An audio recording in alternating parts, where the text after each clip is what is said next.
Buenos días, muchas gracias, Ricardo. Mi propósito con esta charla es compartirles una experiencia que tiene que ver con muchas de las preguntas que seguramente nos formulamos nosotros a diario en nuestras salas de redacción y que está relacionada sobre el tema de cómo instaurar una cultura audiovisual basada en el video en un mundo en el que todavía nosotros no conocemos realmente cuál va a ser la manera de monetizar y rentabilizar ese video. Tenemos clarísimo que sin video no estamos en la siguiente fase o en el centro de la audiencia y la manera como la audiencia está consumiendo nuestros contenidos. Pero aún no logramos entender o no podemos todavía sacar la receta exacta de cómo hacer que el video sea monetizable, sea rentable en nuestras salas de redacción. Sin embargo, estas experiencias y estas estrategias que hoy les traigo y les quiero compartir, sí son un motor de cambio cultural, ayudan a la transformación que hoy necesitamos. Yo creo que nosotros ya hemos vivido tantas experiencias en relación con cómo hacemos para transformar esa cultura que nació en el impreso en una cultura digital, pues hoy el video nos ayuda a ser realmente la semilla de cambio para tener una cultura transmedia en nuestras salas de redacción, o por lo menos así sucedió en el tiempo. Vamos a ver qué estrategias tuvimos y cómo nos fue con un primer reto que es el siguiente. Una de las primeras preguntas que uno enfrenta cuando tiene que hacer video es, ¿qué hago yo con mis fotógrafos tradicionales? Venimos de muchos años de hacer solo fotografía física y lo que tenemos son grandes expositores de imágenes fijas que podrían hacer la transición, sí o no, esa es la pregunta que uno se plantea, a hacer videógrafos. Tiene uno dos decisiones en este ejercicio y nosotros utilizamos una para hacer la transformación de nuestros fotógrafos, que fue elegir un proyecto de cambio, crear un laboratorio visual que sirviera de inspiración, que sirviera de multiplicación, que sirviera de generador de preguntas internas en los fotógrafos para que lograran entrar en este mundo. Entonces, ¿qué tiene uno como primer reto? ¿Cambio mis fotógrafos? Es una opción. ¿Prescindo de ellos o los capacito y los convierto en realizadores audiovisuales? Y esta pregunta no es fácil porque el realizador audiovisual de hoy en un sitio web, en un sitio digital, es un realizador muy distinto al que uno tiene habitualmente en televisión. En la casa editorial El Tiempo, donde yo trabajo, tenemos dos canales de televisión, un canal local de televisión y otro de 24 horas de TV paga. Lo que hemos hecho habitualmente es tomar muchos de los videos que vienen de televisión, los adaptamos como hacen muchos de los sitios web que pertenecen hoy a canales de televisión y los ponemos nosotros en nuestras plataformas. Pero eso no es video digital. El video digital es otra cosa. Es un lenguaje totalmente distinto. Es una narrativa nueva que se está inventando cada día. Cada día aparecen nuevos formatos de video digital. Y en ese sentido hay una oportunidad. Y es que, como nadie sabe todavía qué es el video digital y se está construyendo y se puede construir cada día, nuestros fotógrafos tienen la posibilidad de serlo, los que tengan las habilidades. Nosotros tomamos una decisión audaz y es que vamos a tratar de capacitar, de evolucionar a nuestros fotógrafos. Quienes logren esa meta se quedan con nosotros. Quienes no logren esa meta tendrán que demostrar que son tan buenos tomando fotografías que serán indispensables e imprescindibles para los formatos print. Pero quienes no logren ninguna de las dos orillas tendrán que hacer la evolución de salir hacia buscar otros lugares donde sus habilidades sean distintas a las que nosotros estamos buscando. Y el reto era buscar un proyecto que multiplicara y los inspirara a cambiar. Y esto fue lo que pensamos. Con el editor de fotografía tradicional, sentado al lado obviamente de la unidad de video, porque tenemos una unidad de video donde hay realizadores de video digital, donde hay un editor de video digital, pero haciendo que vivieran en un mismo ecosistema, al editor de fotografía, a ese que únicamente había tomado fotos con sus periodistas para los diarios de papel, le pusimos el reto de hacer que la cultura del dron llegara a la sala de redacción del Tiempo. Compramos unos drones, los pusimos en manos de aquellos fotógrafos que sentían que había un ciclo terminado para ellos y que empezar a jugar con ese aparato que tiene mucho de videojuego, porque jugar con un dron es una experiencia que tiene que ver con empezar a manejar esta maquinita que logra unas alturas impresionantes, unas velocidades que uno ya no se imagina y unas imágenes aéreas que nunca antes ellos habían podido lograr. Eso sirvió para empezar a traerlos. Primero voy a mostrarles qué tipo de cosas logramos y luego vamos a pasar al proceso. ¿Qué logramos nosotros, por ejemplo? Con ese dron, que al principio lo manejaban 4 o 5 fotógrafos porque había uno que necesitaba estabilizarlo en el aire, otro manejar la cámara al mismo tiempo, otro hacer la producción, otro garantizar que, no había, que se permitiera volar en esas zonas, porque eso es otra parte que tiene que ver con la legislación en Colombia. Estamos entrando apenas en la legislación del manejo de los drones, lo cual nos permitía a nosotros volar con mucha libertad. Ahora volar no es tan fácil, las legislaciones cada vez son más complejas, pero en ese momento no había nadie haciendo este ejercicio con dron, estamos hablando de hace unos 2 años, y nos permitió hacer esto. Con ellos salimos a la calle a buscar, les dábamos tiempo de que experimentaran, los reinventamos a partir de la inspiración. ¿Qué logramos además? Que ellos pudieran encontrar sitios en Bogotá. Vamos a ver primero un sitio, el de la esquina izquierda de ustedes abajo, es una zona de Bogotá que nunca antes había sido retratada de esta forma porque no había cómo hacerlo si no es por esta tecnología.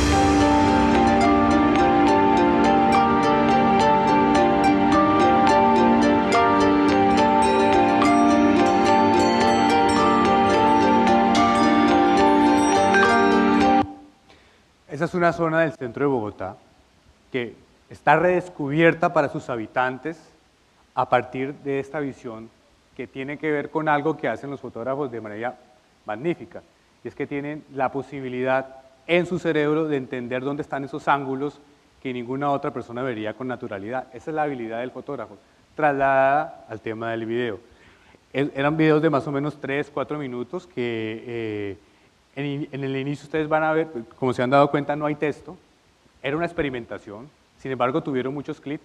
Ahí, para poder entender qué pasaba, había que leer un texto en la página web. Hoy eso no podría pasar porque habría que darle una explicación, un contexto a un video digital, pero en ese momento nos sirvió para lo que estábamos buscando. Les voy a compartir otro que tiene que ver con un parque temático en las afueras de Bogotá, que fue de los que más clips tuvo cuando lo sacamos al aire, hecho por estos fotógrafos.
Después de este tipo de ejercicios, lo que teníamos era a reporteros visuales emocionados, descubriendo que su trabajo podía tener una fase distinta.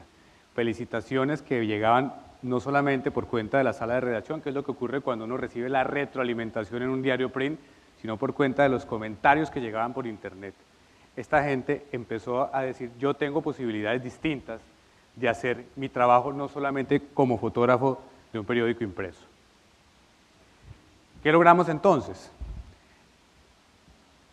Hacer un ejercicio, además de la capacitación que pudimos darles comprando los aparatos, y una capacitación menor, porque recuerden que en el tema del dron, realmente lo que existe son certificaciones para aprender a volar el aparato, pero no un módulo educativo que le diga cómo ser visualmente atractivo con las imágenes que usted toma. Eso le toca aprenderlo a uno, nos toca a nosotros formarnos en eso y convertirnos en los maestros de eso.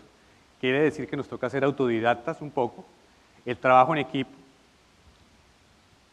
impulsar la iniciativa entre los reporteros gráficos, sacarlos de su zona de confort, ponerlos a proponer y generar nuevos formatos. Ese es el ciclo que nosotros generamos con estos 4 fotógrafos que llevaban más de 10 años en promedio solo haciendo fotografías para el periódico impreso.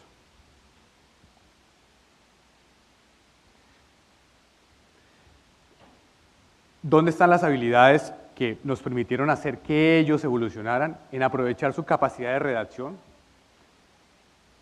en explotar al máximo su capacidad de entender los ángulos diferentes donde hay espacios para poderlos visibilizar, en la estética que ellos tienen incorporada en su forma de trabajar, en la composición y en la capacidad de iniciativa.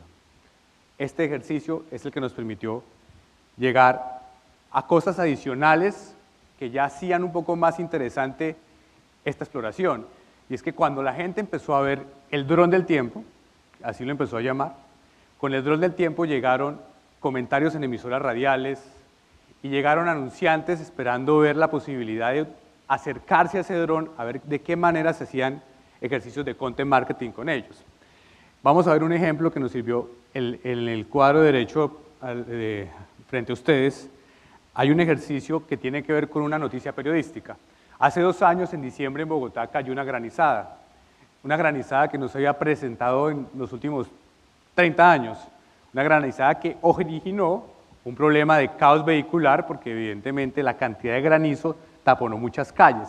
Ese es el cubrimiento de una noticia de movilidad, que como tal se fue a cubrir, una noticia de tránsito, que generaba problemas y caos en el flujo de los vehículos, pero que además dejaba sobre el tapete del pavimento bogotano una escena jamás vista, que con estos fotógrafos decidieron transformarla en una imagen de Navidad, y después, en contacto con el área comercial, se le buscó un patrocinador. Este es un content marketing que terminó patrocinado por Coca-Cola después de haber cubierto una noticia periodística, porque era trasladar esa imagen que le interesa a Coca-Cola de la Navidad a un país tropical, donde nunca cae nieve, pero donde a veces pasan cosas como estas.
Nieve tropical. El ejercicio, si ustedes ven, aquí ya vemos a los fotógrafos no solamente utilizando el dron, sino haciendo ejercicios de tomas en tierra, de edición y de conexión con el mundo comercial para abrir posibilidades distintas a las que habitualmente tenemos en generación de video. Otro ejercicio que tiene que ver con algo que también empezó a abrirse por cuenta de este ejemplo es un especial que llamamos Destino de la Esperanza. Luego de la firma del proceso de paz con las FARC, después de 50 años de guerra, en Colombia se volvió a abrir la posibilidad de viajar a sitios donde los colombianos no podían hacerlo, porque corrían el riesgo de ser secuestrados, porque corrían el riesgo de quedar en medio de un combate, porque el miedo y la incertidumbre no se los permitía. La cercanía de ese proceso de paz nos abrió la oportunidad de pensar de cómo logramos volver a hacer que la gente se enamore de esos sitios a los cuales puede viajar, y una oficina del Estado interesada en promover esos lugares turísticos se contagió de esta idea con estos fotógrafos. Le agregamos a este caso un grupo de periodistas porque había que hacer crónicas alrededor de esas zonas, y de ahí salió un ejercicio que se llama Destinos de la Esperanza, que ya además de usar el dron, usaba más cámara en tierra con estos fotógrafos.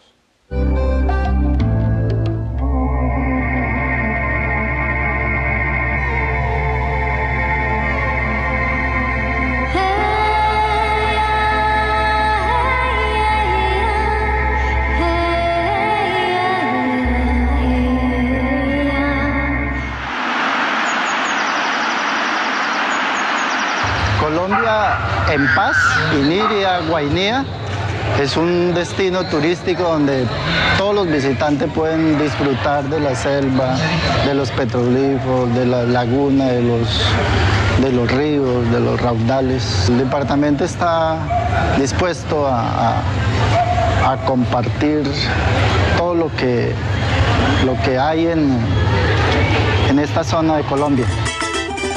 Los cerros de Mavecure son uno de los secretos mejor guardados de Colombia. Con más de 250 metros de altura, las imponentes montañas Mavecure, Pajarito y Mono son los centinelas de la selva verde y tupida de Guainía. Desde abajo, mientras se surca el río Inirida, los cerros sorprenden a los viajeros, pero la verdadera aventura está en escalar Mavecure, desde cuya cima se tiene una vista privilegiada de la selva.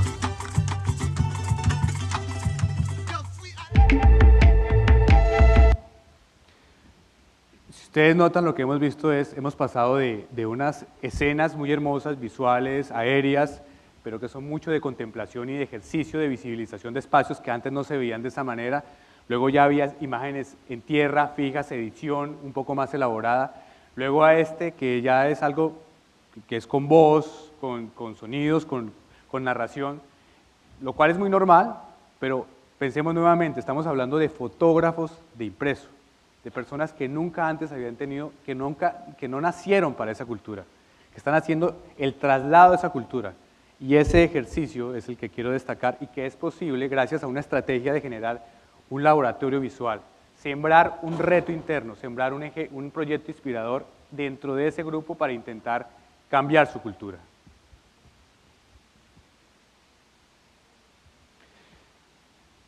Y para nosotros el resultado es ¿cuál? Teniendo las dos unidades que tenemos hoy en Bogotá, que es una unidad de video y una unidad de fotografía que trabajan juntos en el mismo ecosistema, hemos logrado que haya 6 fotógrafos tradicionales convertidos hoy en realizadores de video. Ellos hoy son realizadores de video, no son fotógrafos. Construyen ejercicios de video para nuestra página web. Ese es el resultado, después de varios meses de ensayo, de este producto de trabajo y de este ejercicio de inspiración interna.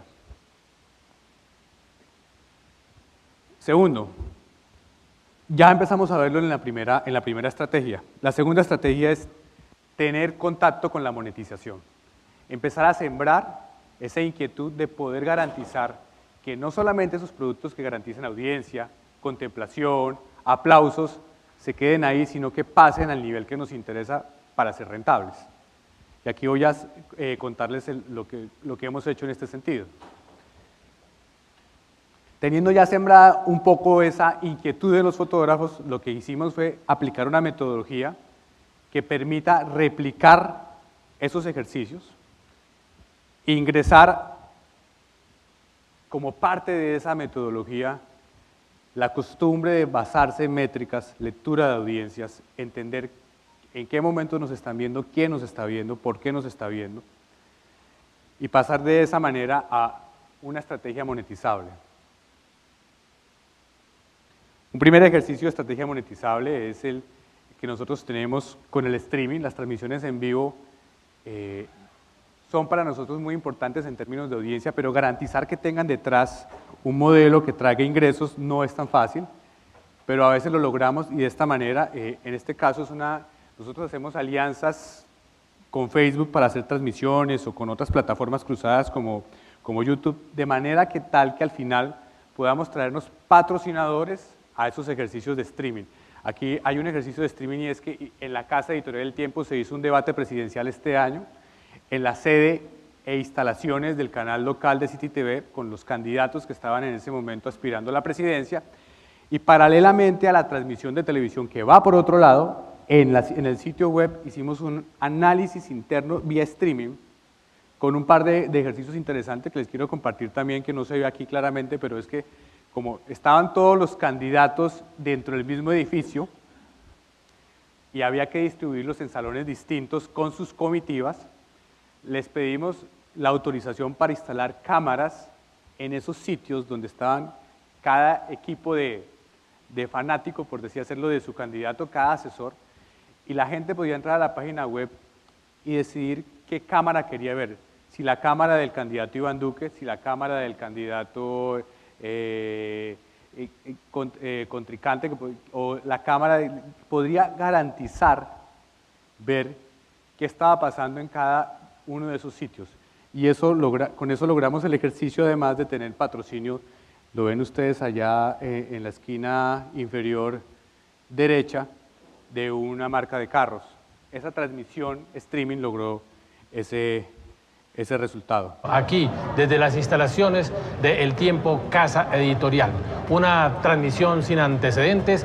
Tendremos una transmisión vía El Tiempo, eltiempo.com, el canal City TV, el canal El Tiempo Televisión, en la W Radio y también nuestros aliados Facebook y nuestro canal en YouTube. Ustedes van a conocer las intimidades de lo que pasa en este debate que comienza exactamente en media hora bajo la conducción del director del periódico El Tiempo, don Roberto Pombo. Pero vamos a analizar aquí, en los intermedios, cómo está transcurriendo este debate, cómo les está yendo a los candidatos, qué temas se están tocando. Ustedes también van a poderlo seguir a través de las redes sociales, pueden opinar, pueden expresar sus ideas, pueden dialogar entre ustedes sobre lo que está ocurriendo, porque también les vamos a estar diciendo cómo se están moviendo las redes sociales en este debate. Muy bien. Entonces, ¿cómo llegar a ese punto? Obviamente hay que tener un ejercicio de interacción con el área comercial. En el caso nuestro, hemos decidido que haya un asiento en este ecosistema de mesa visual para un representante del área comercial. No es un asiento permanente, es un asiento en el cual él va y se acerca a ver qué productos están produciéndose ahí, pero tiene lugar en ese sitio. Es abrirle un espacio a un representante del área comercial, no tenerlo así sea 15, 20 metros en el piso de abajo o en el piso de arriba, distanciado de este lugar donde se están produciendo las cosas, porque es la única manera de que él entienda y comprenda qué cosas pueden ser monetizables. Segundo, creamos proyectos periodísticos que al tener patrocinio son los que nosotros les damos prioridad más rápidamente en términos de recurso y salida. No quiere decir esto que si hay un gran contenido exclusivamente periodístico que no es monetizable, ese proyecto no se vaya a hacer. Quiero decir que si hay una idea que es realmente rentable, puede ser más fácilmente llevada a su realización que otras. Y eso genera el interés de los realizadores por proponer ese tipo de ideas, por conectarse con ese tipo de ideas que son periodísticas, pero que al final van a tener la posibilidad de realizarse más rápido que otras. Y tercero, los proyectos que seleccionamos los usamos internamente para generar el estímulo interno, para visibilizar a esos fotógrafos y realizadores por encima de los demás, para reconocimientos dentro de la empresa. Un ejercicio de esos, vamos a verlo ahora, consistía en, de la mano de una de las revistas de la casa editorial cuyo nombre es Don Juan, una revista enfocada en audiencia masculina, en sortear una experiencia para un patrocinador Camaro de la marca Chevrolet, en la cual uno de los lectores, al ganar este sorteo, haciendo unos ejercicios con la revista impresa, podía montarse en un carro conducido por un experto en carreras veloces y además hacer la transición en un helicóptero hasta un sitio donde se hacía el lanzamiento de ese vehículo en Bogotá. Esa experiencia patrocinada es un ejercicio hecho también por los fotógrafos que se trasladaron a ser periodistas, realizadores audiovisuales.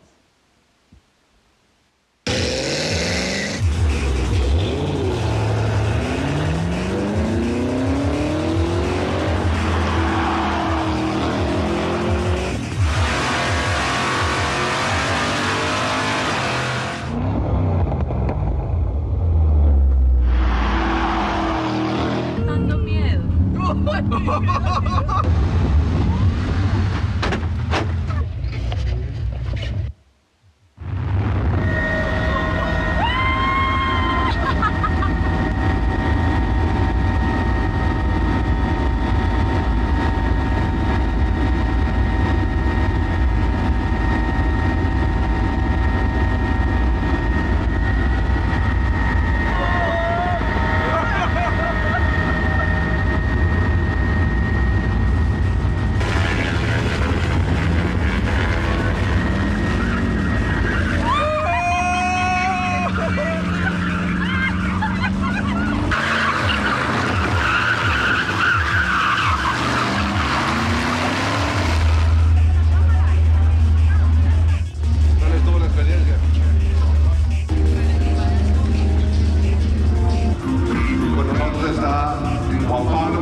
Un ejercicio totalmente de content marketing hecho por fotógrafos que se convirtieron en videógrafos.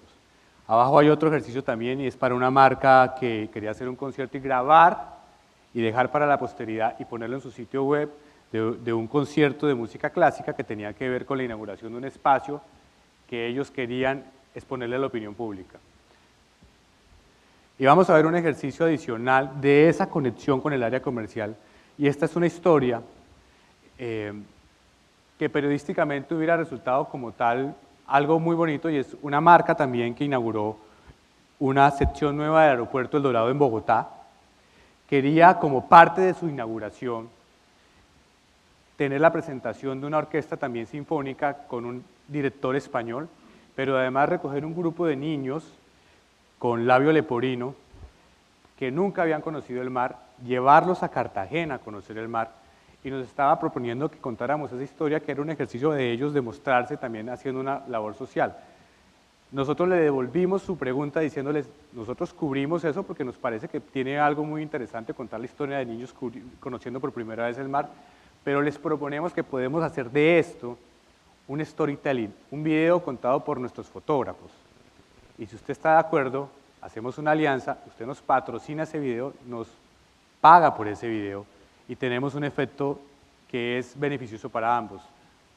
En términos de audiencia vamos a contar una historia que le interesa seguramente a mucho de nuestro público y usted va a lograr visibilidad a partir de un ejercicio de contar una historia que tiene que ver con un sentido muy humano y es esta.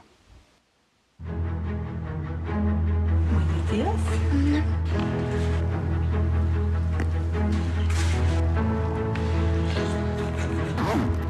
Que Dios me lo bendiga. A Cartagena.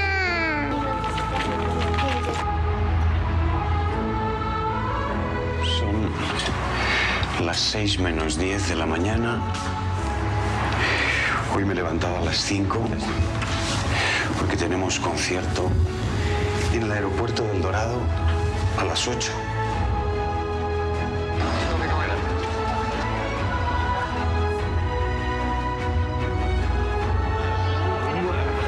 Vamos a tomarnos una foto. Mira, aquí.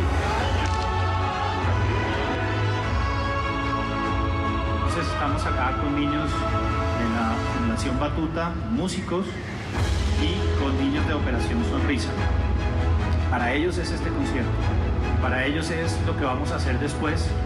Vamos a ir a Cartagena con estos niños, vamos a volar en avión, probablemente para todos o para muchos la primera vez. Vamos a ir a ver el mar.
¿Primera vez que montas en avión? Sí. ¿Primera vez que vas a conocer el mar? Ay, qué alegría, mira. Ponte la gorra del capitán.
Quería mostrarles cómo aparecen los patrocinadores que al final rentabilizaron este video, pero además el crédito de los que aparecen como realización audiovisual es el de los fotógrafos que inicialmente les había mostrado. El grupo inicial de fotógrafos más un realizador de video nativo.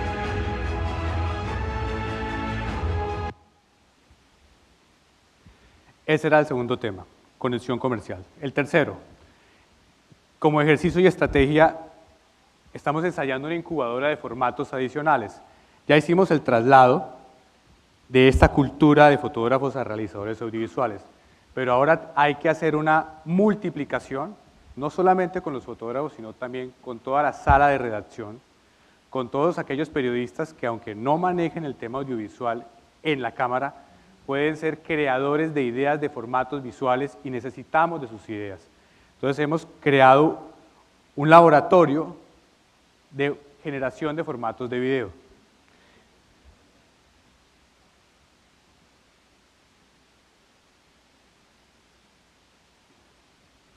Formatos de video que tienen que ver con ejercicios como estos, que nos han permitido a nosotros aprender que en materia de creación lo importante es estimular y también descartar, ensayar y también desechar, lograr la posibilidad de estar permanentemente teniendo ideas nuevas, pero ideas nuevas que si no resultan pueden irse rápidamente al archivo.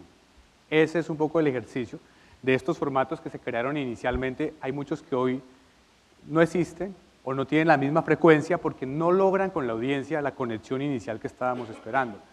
No se trata de tener formatos por tener formatos, se trata de tener formatos que alcancen al menos un tope mínimo de video views y cada empresa decidirá cuál es su tope mínimo de video views para que hacer que un video sea rentable.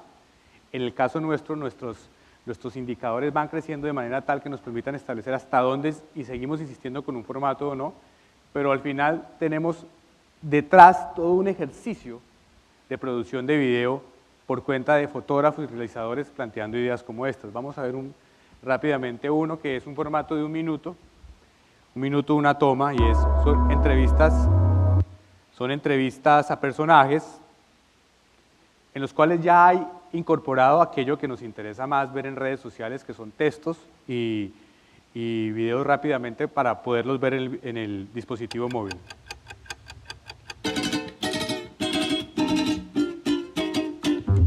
Cuando la gente ha entendido algo y se hace que la que no ha entendido. Gandhi es uno, Francisco es otro. Es un personaje político no me lo han colombiano dicho, muy pero polémico. yo me lo diría. Antanas, usted parece una reina de belleza. Que se acaba de bajar los Se llama pantalones en el Alvin Congreso. Warner, es un sociólogo norteamericano ya fallecido. Cierta vocación trágica. Me gustan más de la cuenta los dramas. Mis hijas, que son dueñas naturales obvias, y después todo un listado de ex. La palabra gu, que hizo que me bautizaran mi madre y mi padre, decían guca, guca. El reconocimiento de la gente y la paz con mi conciencia. Lo más lindo es la fiesta, lo más feo es tirarse la fiesta. Ese es uno de los ejercicios que aún se mantiene. Me gustaría compartírselos todos, pero no creo que el tiempo nos dé para eso. Pero ¿de dónde vienen todos estos formatos? Vienen de una generación de ideas que nacen en 3 laboratorios de formatos, uno de ellos dedicado al video como este, pero 2 más dedicados a hacer contenidos de otra naturaleza. ¿Cuántos laboratorios tenemos? Tenemos un laboratorio dedicado a sintonizarnos con los heavy users, que para nosotros son aquellos que leen más de 20 contenidos o ven más de 20 contenidos al mes en nuestra página web. Otro laboratorio pensado en los high users, que es la masa, que es el tráfico general, que nos sigue interesando porque ese tráfico lo podemos atender a través de la publicidad. En cambio, el primer laboratorio, el de heavy users, lo podemos atender a través de suscripciones digitales, que es el paso que vamos a dar, que es el que debemos dar para preservar también nuestra calidad y nuestro contenido. Y el tercer laboratorio es el laboratorio de video, que es donde nacen los formatos que acabamos de ver. Un laboratorio de video que además ahora está sumado a una consultoría de una firma que se llama 242, que hemos incorporado a la redacción para tratar de darle una identidad más fuerte a la manera en la que hacemos videos. Como se los dije al comienzo, tenemos 2 canales de televisión e inicialmente creíamos que con los videos que extraíamos de esos canales de televisión cumplíamos nuestra cuota y nuestro deber de hacer cultura de video digital. Pero esos son realmente ejercicios que tienen que ver con televisión. Hoy nuestro propósito es tener nuestra propia parrilla de videos, como la tendría un canal de televisión, una parrilla de programas, pero nuestra parrilla de videos es de un lenguaje totalmente distinto. Nuestros videos tienen que entender que el mundo digital no lo hace la televisión. Y aunque tenemos videos venidos de la televisión que generan mucho tráfico, especialmente los de los breaking news, o alguna noticia por alguna cámara de seguridad cuando hay el robo de un banco y genera mucho tráfico, realmente la gente cuando va a ver video digital quiere otra cosa, quiere una historia contada de maneras distintas con herramientas que entiendan el lenguaje multimedia, no con herramientas de televisión. Parecen 2 formatos iguales, pero son muy distintos, y cuando comprendimos eso, entramos en la generación de este laboratorio de video. ¿Qué pasa en un laboratorio de video? Es un lugar donde tenemos no solamente editores y periodistas, sino productores. Tenemos expertos de analíticas en cada laboratorio, incorporado 24 horas del día trabajando con ese laboratorio haciendo formatos, no prestado por horas del área de métricas, ni pidiendo un reporte al área de audiencias, sino trabajando internamente ahí. Y un profesional de SEO involucrado día al día pensando en eso. Son laboratorios como las empresas que hoy separan grupos específicos para trabajar proyectos. En ese ejercicio se hace este tipo de formatos. Y le agregamos otros cargos que tienen que ver con cosas específicas de video. Aparecen los guionistas y aparece un graficador. Este es un laboratorio para que vean cómo trabajan ellos internamente, dónde es su lugar de trabajo y su ejercicio de aislarlos y concentrarlos a pensar solo en eso. Están en la sala de redacción, pero están aislados. Están en el lugar donde se producen las cosas tradicionales, pero están concentrados en un solo propósito, en generar nuevos formatos, en entender los nuevos formatos. Y de ahí salen hoy cargos y estructuras que a nosotros nos hacen sentido, como el editor de video, un guionista permanente, que es en este caso el subeditor, un especialista de YouTube, ya me voy a devolver a él, un productor, los videógrafos autónomos, que son aquellos que no necesitan que alguien les pase un guión o que alguien de la redacción les diga, hágame un video sobre esto. El videógrafo autónomo es el que piensa en una idea, escribe el guión, realiza el guión, edita el guión y busca impacto comercial del guión. Luego vienen los realizadores, que sí son los que reciben una petición, una misión, como el fotógrafo tradicional que antes recibía una instrucción de ir a tomar una foto de una conferencia de prensa. En este caso, este realizador existe como realizador de video, pero él no tiene la capacidad por sus habilidades de tener esa iniciativa propia.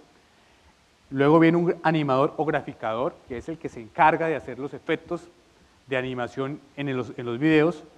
Y tenemos un locutor, un narrador, que además nos sirve para hacer los podcasts. Ese narrador es la voz en off de los videos que necesitamos tener con gran calidad.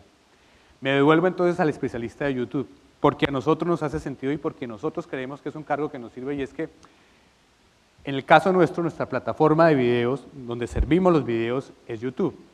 Pero además en términos de rentabilidad nos interesa que sea ahí donde podamos monetizar. Entonces no podemos hacerlo si no tenemos a alguien que entienda cómo funciona esa plataforma. ¿Qué hace un especialista de YouTube? Tiene que tener certificaciones en YouTube, certificaciones que ellos entregan en crecimiento del canal, en cómo manejar además los conflictos de propiedad, de derechos de autor, eso es muy importante, y en cómo monetizar los activos que usted dispone ya. Esas son 3 certificaciones que YouTube puede agregar a las habilidades estratégicas que hay que darle a este nuevo rol en nuestra unidad de video. Tercero, el tema, siguiendo con la incubadora de formatos, además es la ruta ideal para nosotros en términos de innovación general en la sala de redacción. ¿Por qué? Porque esa incubadora de formatos tiene estos 4 pasos. El primero, evidentemente hay que hacer una lluvia de ideas, hay que estimular esa lluvia de ideas, hay que sacar de la zona de confort a la gente para que genere productos nuevos, innovadores y creativos. Ahí participan los laboratorios, la redacción y la consultoría de 242. Segundo, hay que tomar esas ideas y crearlas y anexarlas a los hábitos que vienen a través de nuestros reportes de audiencia. Y eso significa que la innovación tiene que estar atada a la medición. O sea, no es innovar porque me pareció que era una bonita idea, sino que es innovar basado en cifras que me permitan a mí saber que esa innovación va a ser más eficaz. Tercero, la innovación nos permitió entender que teníamos que tener una cuota de ensayos al mes. Al principio les mostré una serie de formatos que ensayábamos y desechábamos, pero a veces ensayábamos 3 meses, 4 meses antes de desechar, y eso es perder tiempo y perder recursos. Hoy hemos decidido que hacemos ensayos, cada formato se le fija una cuota de ensayos al mes.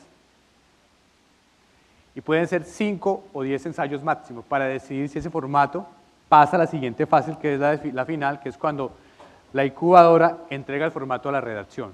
Sale de ahí y si el formato tiene que ver, pongamos un ejemplo, con video de deportes y funcionó, supera más del 70% de afinidad con la audiencia, se le entrega a deportes y se le pone una meta de producción a la sección de deportes de ese video durante tantas veces al mes, solamente después de que ha superado ese nivel de metodología. ¿Qué ha pasado con estos formatos? Además, nos han servido para entender que hay que darle identidad a los productos. Abajo vemos cómo es el proceso de darle identidad a los productos. Cuando hay un formato que está tomando fuerza, lo agrupamos en un landing tag. Y además le generamos un logo como el que ven ustedes aquí al lado derecho, que pertenece a un muñeco, un títere.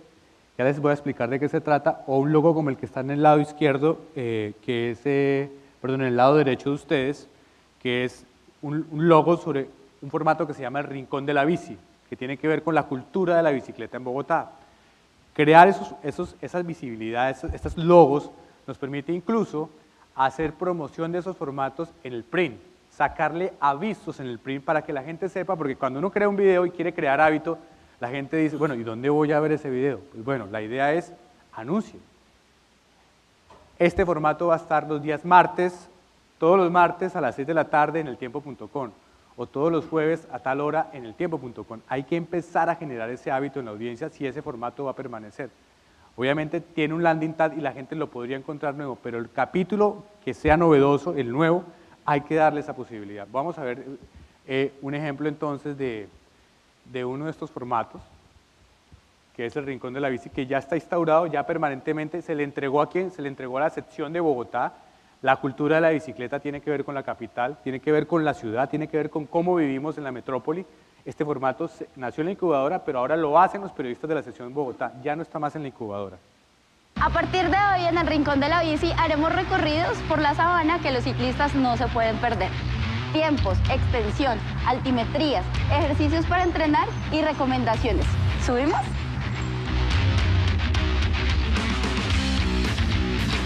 Estamos en el sector conocido como Belisario. Esta es la carrera sexta con calle 88 y vamos a subir la tradicional subida a patios.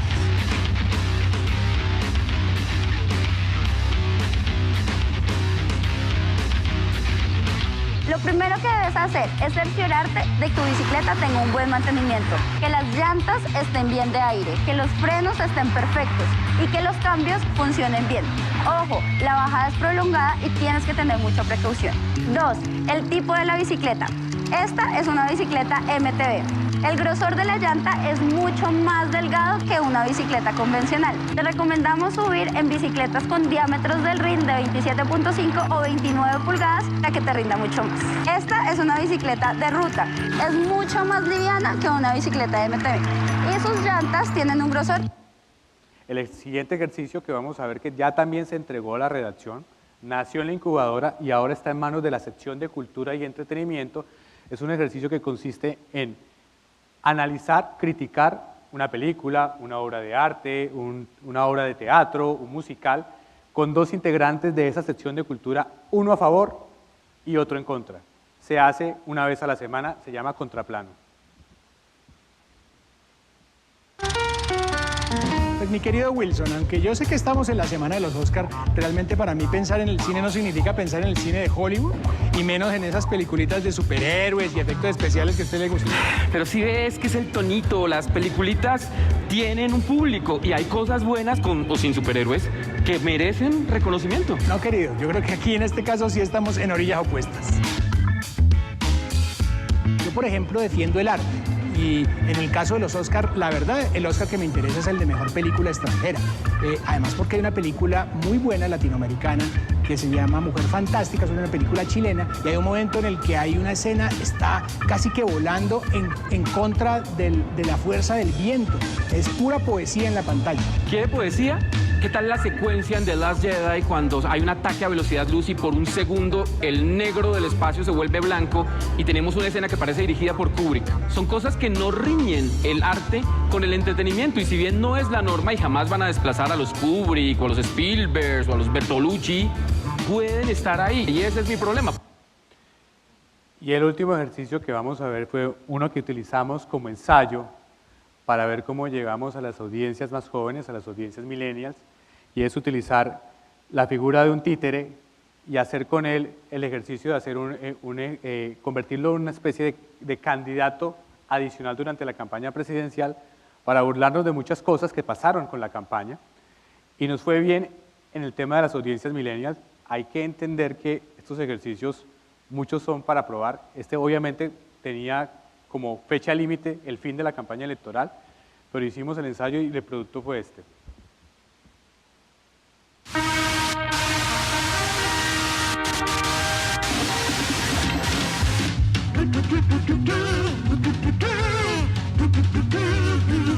Esto fue a propósito de la reunión de la CID que hubo en Medellín en abril pasado.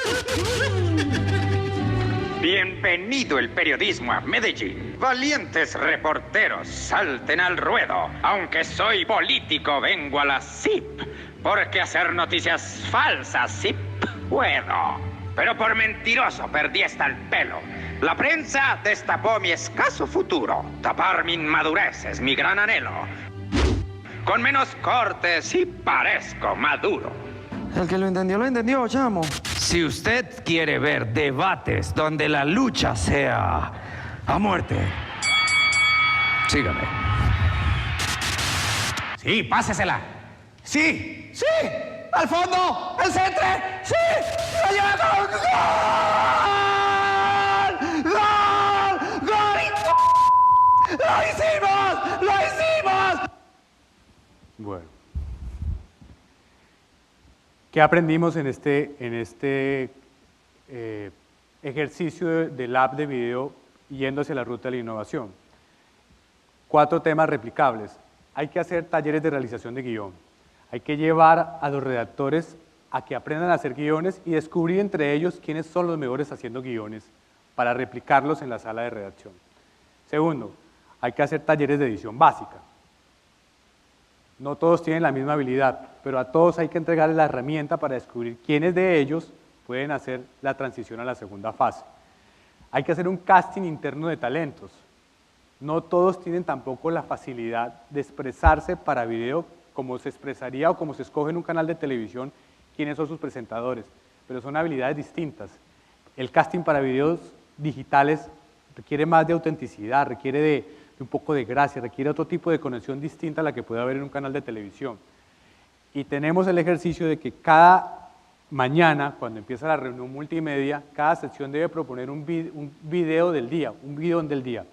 No tenemos la capacidad para producir 15, 20 videos al día de cada sección, pero de la propuesta se escogen los 5 principales que se suman a los otros que vienen ya en la parrilla definidos. Ese es el ejercicio que tenemos hoy.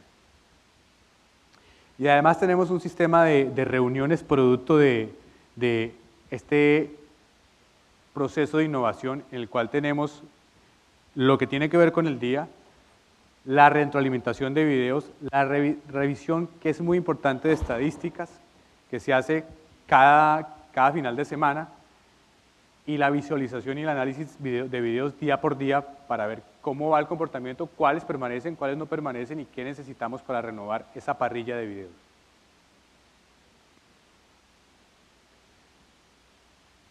Hoy la identidad gráfica es distinta.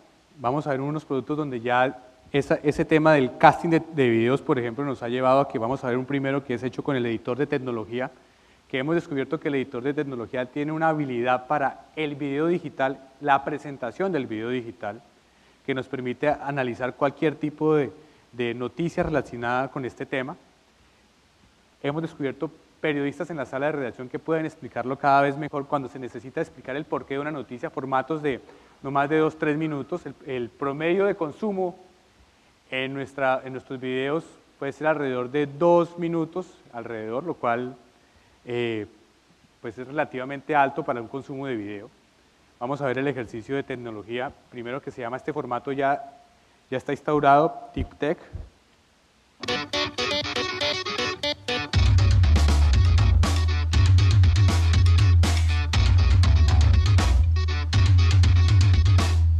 Oiga, Wilson, mano, le monto la luz, le cuadro el fondo, le cuadro el set, le grabo, le edito. No, ayude. ¿Qué? Ah, no, sí, claro, yo le ayudo. Yo le ayudo a hablar de tecnología. Es, si no el mejor, ciertamente uno de los más memorables episodios de Black Mirror. Descrito como una aguda crítica a la lógica del social media, Nosedive, el primer episodio de la 3ª temporada, presenta un futuro de tonos pastel que enmascara una obsesión malsana y potencialmente destructiva con la cuantificación. Es, como suele pasar, una mirada extrema de una realidad En ella lugares, experiencias e incluso personas son artificialmente edulcoradas para que se desempeñen mejor en redes sociales. Es como si todo fuera susceptible de tener una nota y nada valiera per se si no se registra. Es la razón por la cual mucha gente no puede comerse un plato en un restaurante sin tomarle una foto. Es la razón por la cual usted a veces vuelve muchas veces a su propio trino para ver por qué no tiene más retweet. Es la razón por la que la gente en París llega ante la Mona Lisa y se da la vuelta para tomarse la selfie. No se trata de juzgar, ciertamente no son realidades de las que yo me crea ajeno. Bueno, la de la Mona Lisa sí, pero porque no nos conocemos. Se trata de reflejar un fenómeno que es muy humano, pero que se ve exacerbado por las posibilidades que da Internet. Si nos dan la oportunidad, nuestro instinto es cuantificar, medir, comparar. Pero cuantificar influencia, medir felicidad, comparar vidas. Bueno, pues uno de los estandartes de esa lógica acaba de fallecer. Hablo, por supuesto, de Cloud. En palabras simples, Cloud era un índice de influencia en redes sociales. Se expresaba con un número entero entre 1 y 100. Si usted tenía 100, probablemente era Justin Bieber o Barack Obama. Si tenía 95, era Kim Kardashian. Si tenía 40, era... Aquí lo que vemos es el ejercicio de ese casting. Descubrimos que el editor de tecnología tenía una capacidad para el video digital en términos de presentación que no había en la sala de redacción. Alrededor de él construimos el formato. Es descubrir en ese casting qué talentos hay y alrededor de ellos construir un formato que podamos aprovechar. El siguiente es un formato más tradicional, que es explicar una noticia del día. Se hace rápidamente en la sala de redacción por la mañana y esta es una periodista de la sección de justicia que nos funciona para explicar la noticia que queramos ese día contextualizar. El Tribunal de Cundinamarca le ordenó al gobierno modificar el procedimiento por medio del cual las personas con contratos de prestación de servicio en Colombia cotizan salud y pensión. Estas son las claves del fallo. 1. Ya no serán los contratistas los que paguen a través de la planilla los valores correspondientes a salud y pensión. El gobierno deberá implementar un mecanismo para que sean los mismos empleadores los que descuenten ese valor y hagan el pago correspondiente. 2. Si no hay una decisión contraria, porque valga decir, este fallo puede ser impugnado, el gobierno tendrá 4 meses para reglamentarlo. Hay que decir también que esta es una deuda que tiene el gobierno pendiente, pues... Estos son los ejercicios que se hacen diariamente con los periodistas seleccionados y es una explicación rápida que podría... En el ejercicio tradicional era poner la cámara y que explicara. Ahora lo que hay es gráficos, hay manejo de la cámara, hay transiciones muy del video móvil especialmente y explicaciones concisas al grano, con el tiempo limitado para garantizar la atención de la audiencia, especialmente en los teléfonos móviles. Otro ejercicio que nació de ahí es que nosotros tenemos una sección que, el siguiente viene de una sección del periódico impreso, y es habitual en algunos periódicos tener un recuerdo de lo que ocurrió hace 20 años, hace 50 años, hace 100 años, en las páginas de esos periódicos. Era trasladar tal vez la sección más vieja del periódico, que es hacer memoria, a partir de las primeras páginas de nuestro impreso, a un formato nuevo, visual, enfocado en los móviles. Y salió este formato.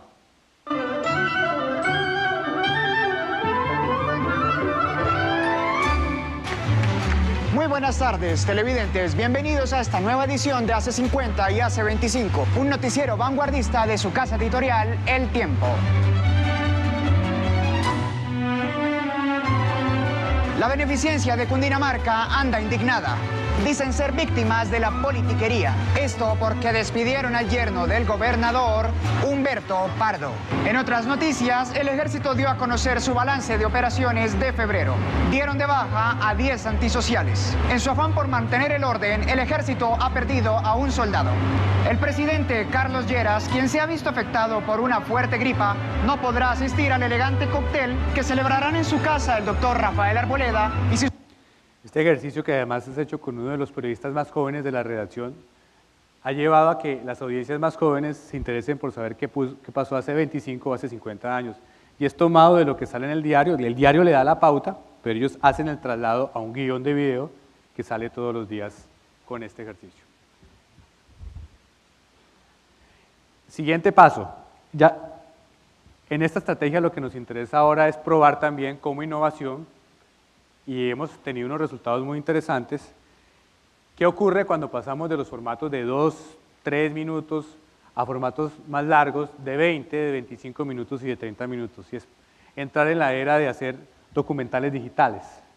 En los últimos 3 meses nuestro nivel de permanencia en video subió mucho por cuenta de un documental que hicimos en alianza con una organización que ustedes conocen seguramente que se llama El Efecto Cocuyo.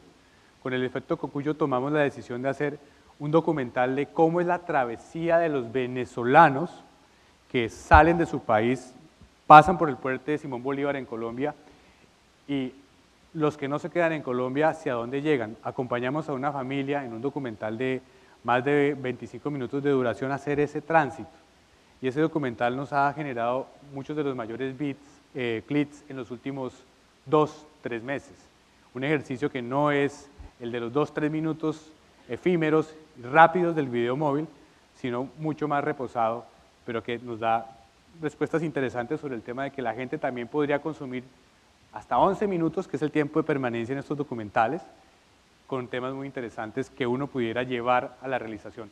El que vamos a ver primero es un ejercicio que estamos en realización en este momento, que como está presentado sería patrocinado inicialmente por esta marca. El agua más que todo se está acabando. Y desde que se acaba el agua, se acaba todo.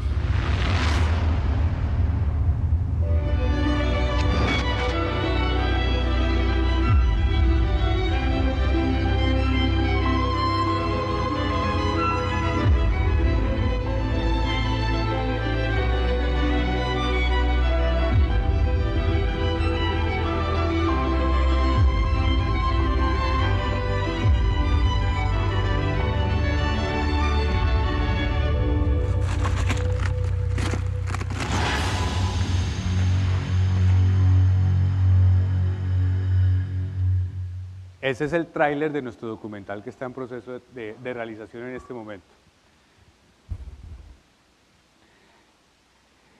Y el de Venezuela no, está muy pesado en este momento. Pero al final, para cerrar rápidamente, lo que hemos descubierto nosotros es que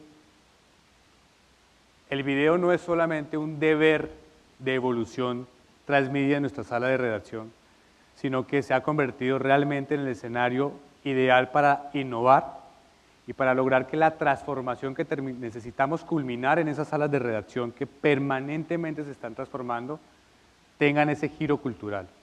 Usar el video como esa palanca de cambio, como ese botón y como ese lugar donde podemos nosotros empezar a transformar totalmente a nuestros periodistas, es la lección que hemos aprendido en estos últimos años. Muchas gracias.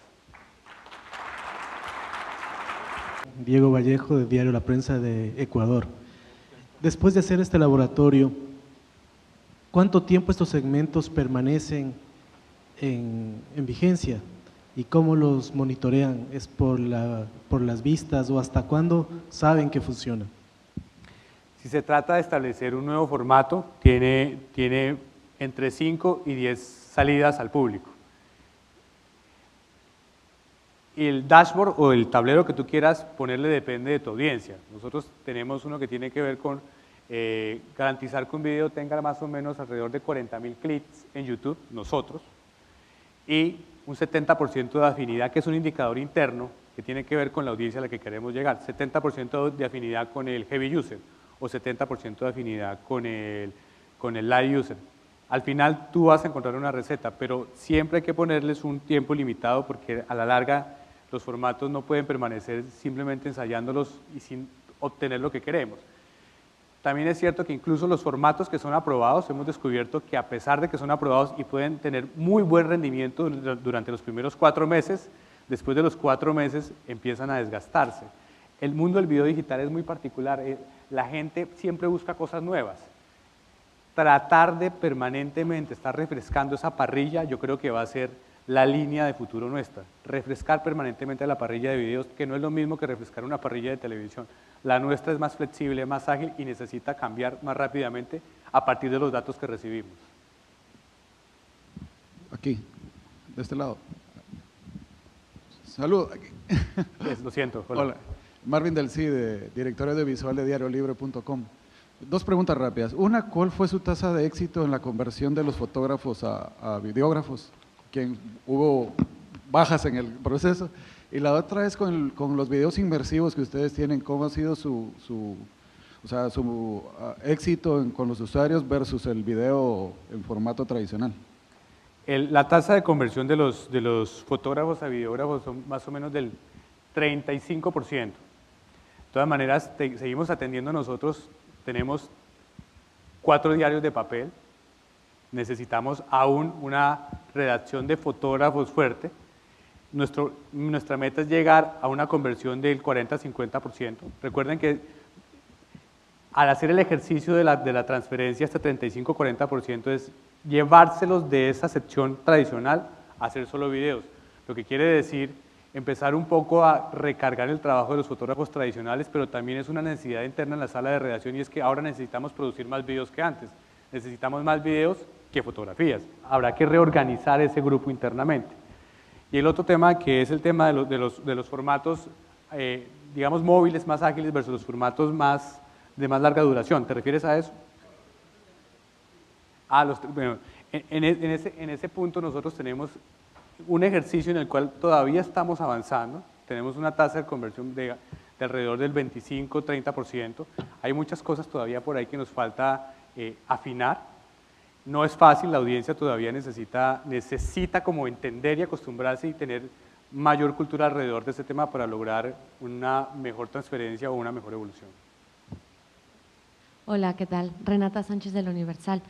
Muchas gracias, Andrés, por la exposición. Yo tengo una duda y va muy ligada a la pregunta respecto a la afinidad. Entiendo que ustedes, bueno, tienen una medición interna, pero aquí mi pregunta sería, ¿cómo definen ese indicador? Es decir, ustedes crean formatos para el heavy user y el light user. Entonces, la primera pregunta es, ¿cómo son esos dos usuarios distintos?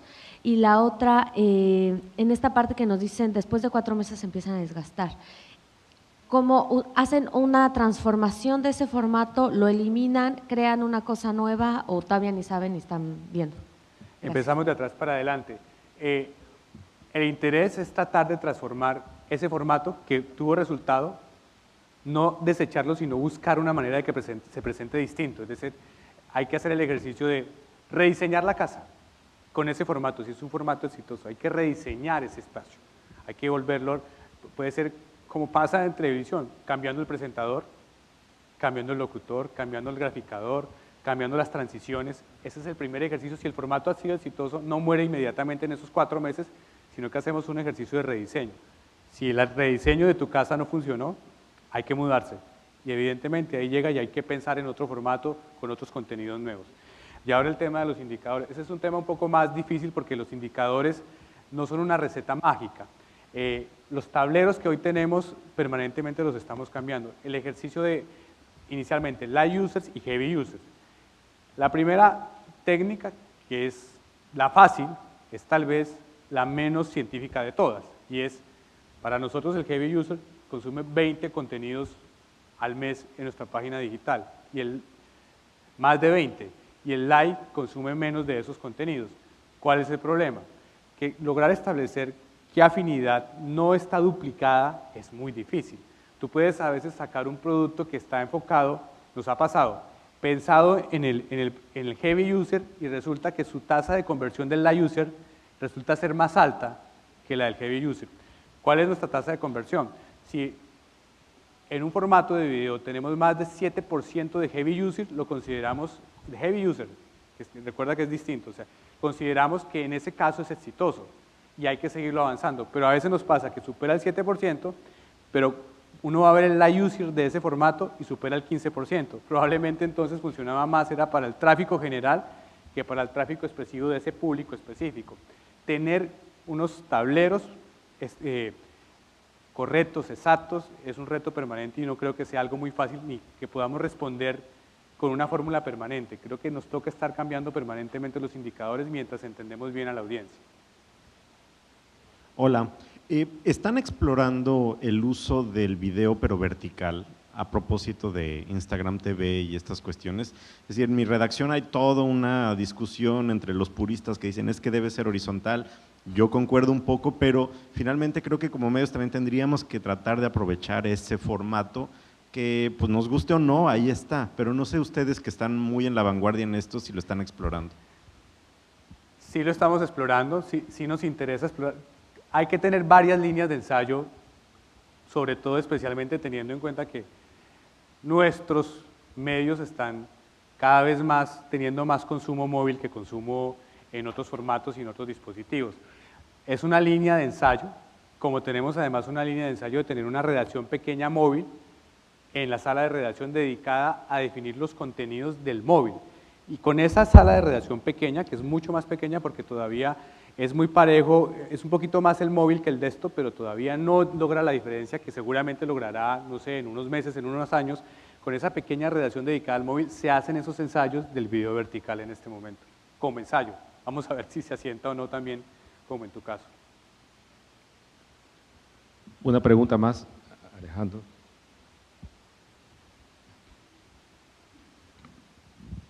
Gracias, señor. Buenos días, soy Alejandro Aguirre. Los felicito por una magnífica presentación. Tuve que salir del salón un momento, pero me quedé con una duda. En varias de los videos que vimos se habló de personas que trabajaban en el tiempo y que ustedes mismos se quedaron sorprendidos de lo bien que hacían su trabajo que estaban haciendo en video. ¿Ustedes tienen programas de capacitación para personas que han trabajado en métodos tradicionales de comunicación y periodismo para aprender técnicas de los nuevos medios, de las nuevas formas de proyectar su trabajo? ¿O buscan personas de afuera? ¿Cómo manejan esa parte? Alejandro, es una combinación de ambas cosas. Yo creo que nos pasa a todos, nos enfrentamos a algo que está inventándose y por inventar. La buena noticia es que ¿a quién le toca inventarse eso? A nosotros. Es decir, nosotros somos los que estamos creando la cultura de video digital. Todos nosotros, los formatos que estamos haciendo en casa, son muchos de ellos formatos que también hemos visto en otros medios, especialmente medios europeos y medios de Estados Unidos. Es decir, somos nosotros los que al final adaptamos ese aprendizaje, lo llenamos de nuestras necesidades y nos convertimos en los propios profesores de la próxima generación de videógrafos, porque en las universidades no están generando videógrafos con las necesidades que nosotros necesitamos para las salas de redacción y para consumos de 2-3 minutos. Nosotros debemos encargarnos de eso. ¿Qué nos ha pasado a nosotros en este proceso? Además de aprender y atraer, evidentemente traer algunos capacitadores, nos ha tocado generar nuestros propios currículums internos de capacitación. Contamos con la suerte de tener una escuela interna de periodismo multimedia que nos sirven, que hoy no solamente está generando capacitaciones internas, sino que además nos ha permitido abrir cursos al público externo de videos cortos para el tema digital. Los ofrecemos y la gente que quiera paga hasta 14 cupos para entrar ahí. Eso por un lado. Y lo otro, evidentemente, hay que tener expertos que vengan con cierta regularidad. Con cierta regularidad, por ejemplo, tenemos capacitaciones con YouTube o capacitaciones para video vertical, porque eso es nuevo, también van expertos a hacer esas capacitaciones. Pero el aprendizaje de ellos tratamos de convertirlo en una base nuestra, tener un currículo interno que podamos multiplicar más, porque una capacitación interna con un experto pueden ir 14 personas, pero